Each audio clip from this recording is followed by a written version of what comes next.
А у вас есть любимый педагог в школе? Действительно талантливому учителю хочется посвящать и стихи, и песни.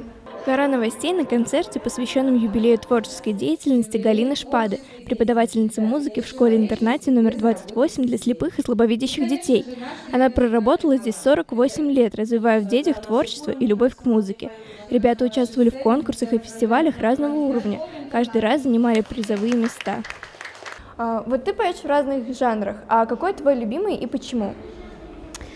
Да, я пою в достаточно разных жанрах, но помимо тех песен, что я исполняю, мне ближе по сердцу, наверное, все-таки русский народный жанр, потому что я на нем выросла. В этой школе учатся очень талантливые ребята. Помимо концерта они устроили выставку своих работ, целые экспозиции фигурок из пластилина, рисунки, в том числе посвященные 60-летию выхода человека в космос. Среди них даже есть портрет самой Галины Владимировны. Но все-таки основным мероприятием в этот день является концерт.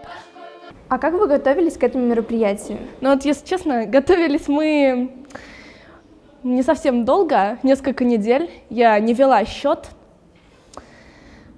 Но это была и подготовка, и развлечение одновременно. Вот хор для меня — это способ отвлечься от проблем, которые происходят в мире.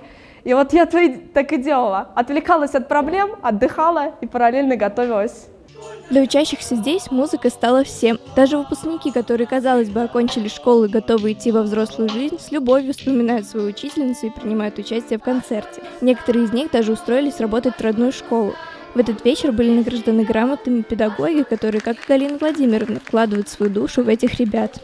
Весь концерт целиком состоит из песен Галины Владимировны. Как правило, они пишутся для определенного человека. Мне кажется, это заметно. Полина Исупова, Руслан Бекбаев, специально для «Горы новостей».